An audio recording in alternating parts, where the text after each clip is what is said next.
Hello and hi friends, welcome back to Krishna's Laurels. In this video, we are going to learn Article 20 which talks about protection in respect of conviction for offenses. ఎవరైనా ఏదైనా నేరం చేసినప్పుడు వాళ్ళని దోషిగానో నిర్దోషిగానో కోర్టులో procedure అంతా నిర్వహించి ఫైనల్గా court ఒక వర్డిక్ట్ ఇస్తుంది కదా.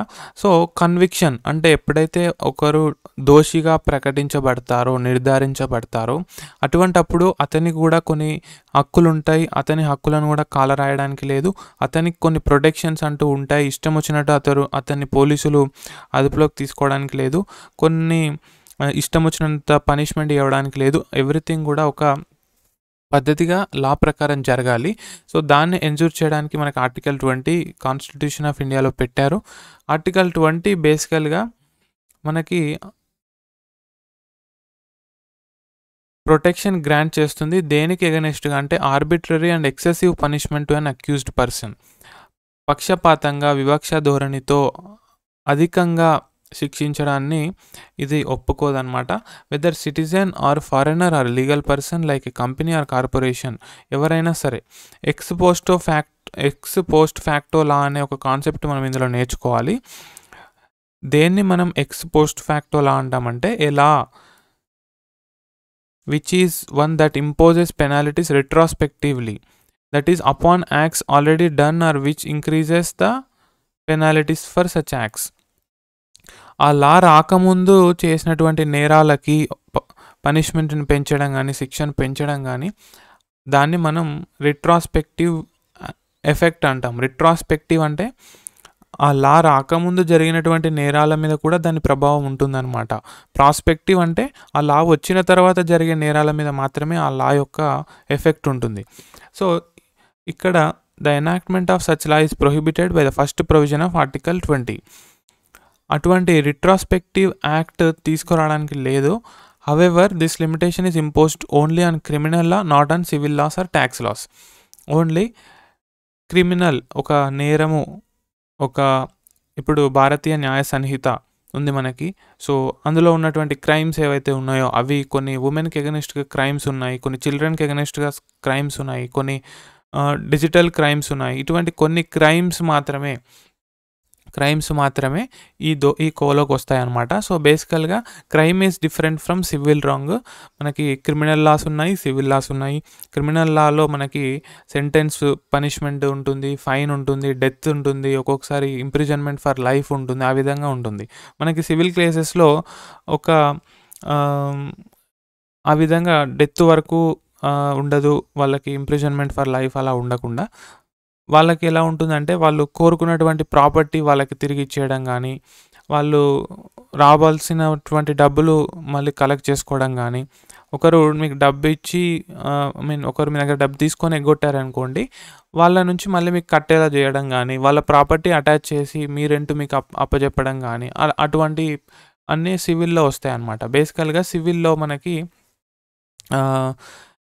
ఇంప్రిజన్మెంట్ ఎక్కువ చూడడం అనమాట. తర్వాత in other words civil liability or tax can be imposed retrospectively. ఒక సివిల్ లయబిలిటీ అనేది ఆర్ ఒక ట్యాక్స్ లా అనేది రిట్రాస్పెక్టివ్గా ఉండొచ్చు దాని ఎఫెక్ట్. బట్ క్రిమినల్ లాస్ మాత్రం ప్రాస్పెక్టివ్ ఎఫెక్ట్ కలిగి ఉండాల్సిందే. Further this provision prohibits only conviction or sentence under an ex post facto criminal law and not the trial thereof. ఇది ఓన్లీ కన్విక్షన్ అంటే దోషిగా నిర్ధారించడాన్ని, సెంటెన్స్ అతనికి ఏదైనా పనిష్మెంట్ ఇవ్వడాన్ని, వాటిని మాత్రమే ప్రొహిబిట్ చేస్తుంది. ట్రయల్ అంటే ఆ కన్విక్షన్ చేసే పద్ధతిని ట్రయల్ అంటాము. లీగల్ ప్రొసీడింగ్స్ అన్నీ జరుగుతాయి. అంటే అక్యూజ్డ్ తరపున న్యాయవాది తన వాదనలు వినిపించడము, అటు విక్టిమ్ తరపునటువంటి న్యాయవాది తన వాదనలు వినిపించడము, ఎవిడెన్సెస్ కలెక్ట్ చేయడము, విట్నెస్ ఎవిడెన్స్ కలెక్ట్ చేయడము, డాక్యుమెంట్స్, ఎలక్ట్రానిక్ మీడియా ఎవిడెన్స్ ఇవన్నీ కలెక్ట్ చేసి ఆ ప్రక్రియని మనం ట్రయల్ అంటాము. సో ఆ ప్రొసీజర్ మారొచ్చేమో కానీ ఆ నిర్ధారించబడినటువంటి శిక్ష పెంచడానికి లేదనమాట బేసికల్గా. Finally the protection immunity under this provision cannot be claimed in case of preventive detention or demanding security from a person. ఇది ప్రివెంటివ్ డిటెన్షన్కి అప్లికబుల్ కాదు ఈ ఇమ్యూనిటీ అనేది. అండ్ ఒక పర్సన్ నుంచి మనం సెక్యూరిటీ డిమాండ్ చేసే సందర్భాలకు కూడా ఇది వర్తించదు. It contains 3 provisions. ఆర్టికల్ 20లో 3 ప్రొవిజన్స్ ఉంటాయి. అందులో number 1 no ex post facto law. Ex post facto law అంటే మనం ఇప్పుడే చూసాము. No person shall be convicted of any offence except for violation of law in force at the time of the commission of the act. ఒక నేరం జరిగినప్పుడు అమల్లో ఉన్న చట్ట ప్రకారం మాత్రమే అతనికి శిక్షించాలి. అప్పుడున్నటువంటి లా వయలేట్ అయితే మాత్రమే శిక్షించాలి. ఓకే. ప్రజెంట్ నేను తెలంగాణలో ఒక ఒక ఇల్లీగల్ డ్రగ్ ప్లాంట్ పెంచాను అనుకోండి. అది తెలంగాణలో ఇప్పటికైతే ఎటువంటి యాక్ట్ లేదు. 2026లో తెలంగాణ గవర్నమెంట్ ఈ ప్లాంట్ పెంచడము ఇట్స్ ఎ క్రైమ్ అని చెప్పేసి ఒక లా చేసింది. నేను 2025లో పెంచాను. అది 2026లో వచ్చింది. కాబట్టి నేను ఆ యాక్ట్ వచ్చిన తర్వాత పెంచితే నన్ను శిక్షించవచ్చు, కానీ అంతకంటే ముందు చేశాను కాబట్టి ఇట్ కెనాట్ పనిష్ మీ అనమాట. Subject to A penalty greater than that prescribed by the law in force at the time of the commission of the act. So అప్పుడు అమల్లో అవుతున్నటువంటి చట్టాల్లో ఉన్న పనిష్మెంట్ లేదా పెనాలిటీ కంటే ఎక్కువ వేయడానికి లేదనమాట. No double jeopardy. This is the second rule. Double jeopardy. No person shall be prosecuted or punished for the same offense more than once. So ఇక్కడ చూడండి, డబుల్ జియోపార్డీ అనే క్వశ్చన్ లాస్ట్ ఇయర్లో చాలాసార్లు అడిగారు. ఎక్స్ పోస్ట్ ఫ్యాక్టో అనే question చాలాసార్లు అడిగారు, దాని మీనింగ్ అడిగారు. అండ్ ఆర్టికల్ 20 గురించి క్వశ్చన్స్ మనం లాస్ట్ ఇయర్లో చూస్తూనే ఉన్నాము. కాబట్టి ఇది ప్రతి పాయింట్ కూడా మీరు నోట్ చేసుకోండి. The protection against double jeopardy is available only in proceedings before a court of law or a judicial tribunal. So double jeopardy అనేది ఓన్లీ ప్రొసీడింగ్స్కి సంబంధించి proceedings before a court of law judicial tribunal. అంటే అది only court అయి ఉండాలి లేదా judicial tribunal అయి ఉండాలి. అక్కడ జరిగేటువంటి ప్రొసీడింగ్స్ మాత్రమే అప్లికేబుల్ అవుతుంది. డిపార్ట్మెంటల్ ఆర్ అడ్మినిస్ట్రేటివ్ అథారిటీస్ ముందు ఇది అప్లికేబుల్ కాదనమాట. జ్యుడిషియల్ నేచర్ అయి ఉండాలి ముఖ్యంగా ఇది అప్లై కావాలంటే. జ్యుడిషియల్ నేచర్ అంటే అది ఒక కోర్ట్ అయి ఉండాలి లేదా జ్యుడిషియల్ ట్రిబ్యునల్ అనే అయి ఉండాలి. డిపార్ట్మెంటల్ అడ్మినిస్ట్రేటివ్ అథారిటీస్ ఈ కోవలోకి రావు. Third point, no self incrimination. ఎవ్వరు కూడా no person accused of any offence shall be compel to be witness against himself. అతనికి ఎగనెస్ట్గా అతను ఏదైనా సాక్ష్యము చెప్పుకోవడానికి కంపెల్ చేయబడకూడదు, బలవంతం పెట్టకూడదు అనమాట. అతనికి విరుద్ధంగా అతను చేసిన తప్పుని విరుద్ధంగా అతను సాక్ష్యం చెప్పాలి అని చెప్పేసి బలవంతం పెట్టడానికి లేదు.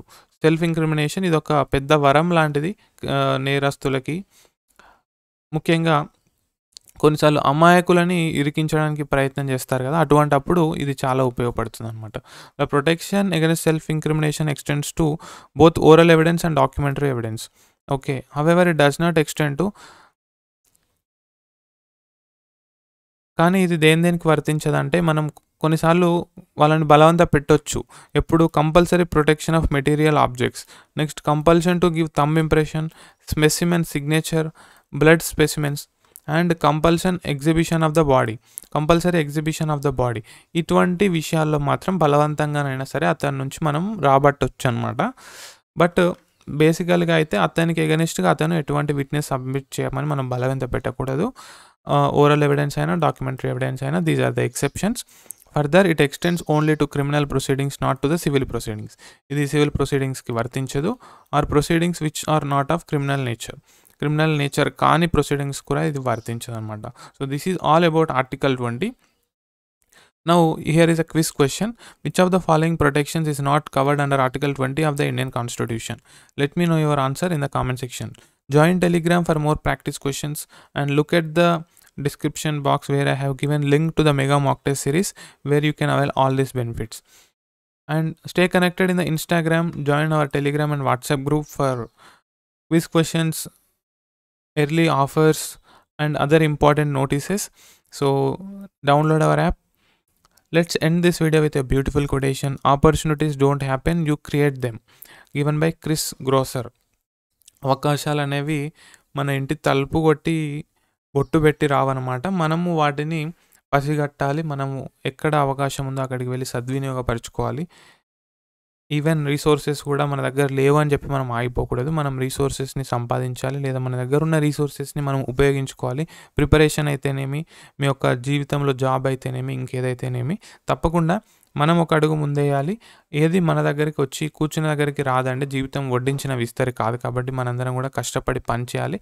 And TG and AP LAWCET 2025ని తప్పకుండా క్రాక్ చేయాలి. Presented by me you know me. I'm Krishnakant, a LASET coach for past 5 years and LLM scholar at Usmania University. I thank you so much for watching this video. Have a nice day. I'll see you in the next video. Until then, bye bye.